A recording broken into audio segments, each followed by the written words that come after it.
worn by those that are out on the mountaintop. And then finally, number 23, 22, sorry.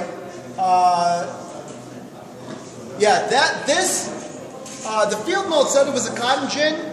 So this was confirmed by one of our group members that her grandmother actually had one of these.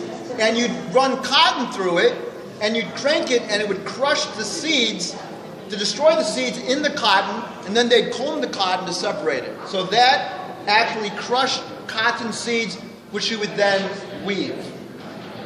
That's it. All right. Thank you. And then the last and final date.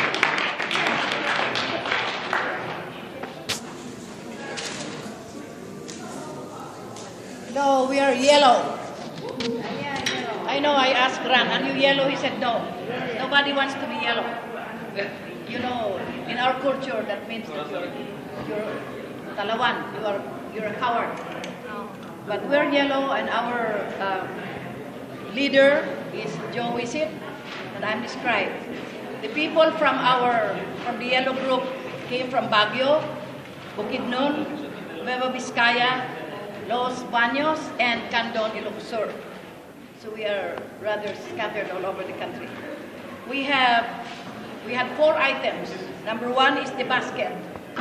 Number 26. We think that that's the forerunner of the backpack. And that the northern Filipinos were the first to discover a way of carrying their goods from the back. And the reeds that you see is probably a backpack of a person that used it on a daily basis to carry his goods from one part of his village to the town, or from the town to the village, because the reeds that you see from the back will prevent him from being from the sun or the rain or the elements, and we just could not identify the reeds or the fiber that was used. We think that they were grass or coconut fibers, but the material itself, and this was most of the stuff we did, we wanted to identify the materials, and this is, I think, where the co-curation will help, because other people from other parts of the country will be able to fill in the blanks. The basket itself, or the pack itself, is from rattan, only because rattan was widely used at the time, and it will last forever.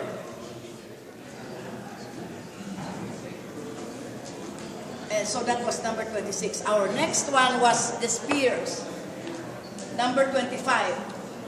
The spears do not need any explanation among Filipinos. If you have a spear, there's only 2 things that a spear is good for. It's for killing somebody else, or it's for killing an animal for food, or it is for protection of your own family. So in the pictures that we had, there were several spears, but we know from our own cultures that it's,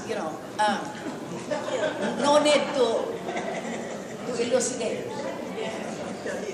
Our third item was the bracelets, and this was most interesting. It's number 24. The bracelets in all the tribes all over the world are used by women. So we identify this as something that the women used.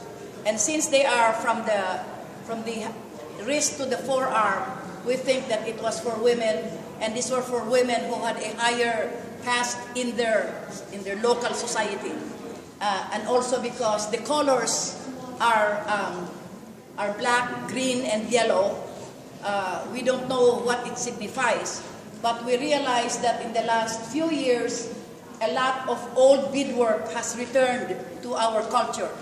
Like, for example, we don't know what it signifies, but I come from Mindanao, and I know that if I see a bracelet or a necklace, I know that it's Manobo, I know that it's Muslim, I know that it is Lumad, I know that it's Tibuli, because the designs and the colors are distinctive to these cultures.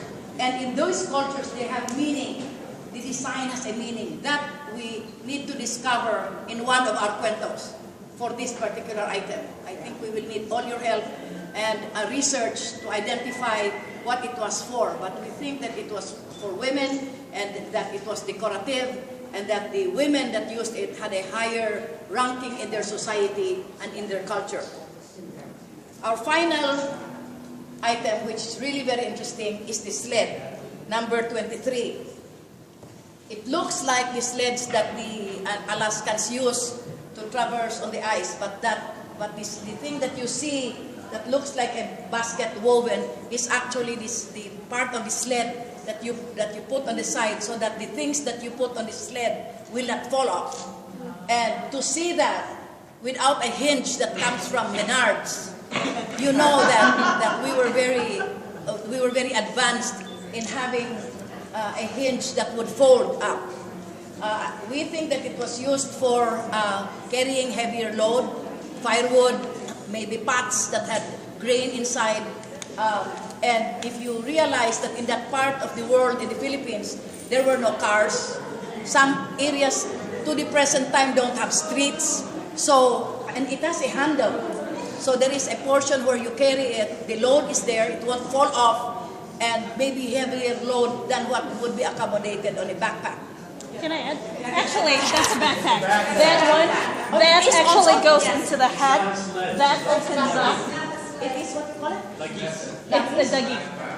Dagi or shagi. That's And a then- backpack. So that goes in your head. So, this one. That's in the The head. handle is That for the open. forehead. That's We've the seen forehead, that in the and that's in pictures. your back, and that will open up as a window, and then they tie firewood and stuff. Oh, but it's still for heavy load. And they still use it now.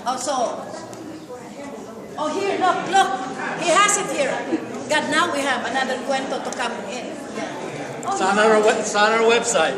Oh, it is in their site. So again, we learned something today, and the yellow group, thank you very much. We have a few suggestions in our group that in the future we try to identify the materials, like for example in this weaving, whether it's abaka or some other material, whether this one is from rattan or from bamboo, what they were used for.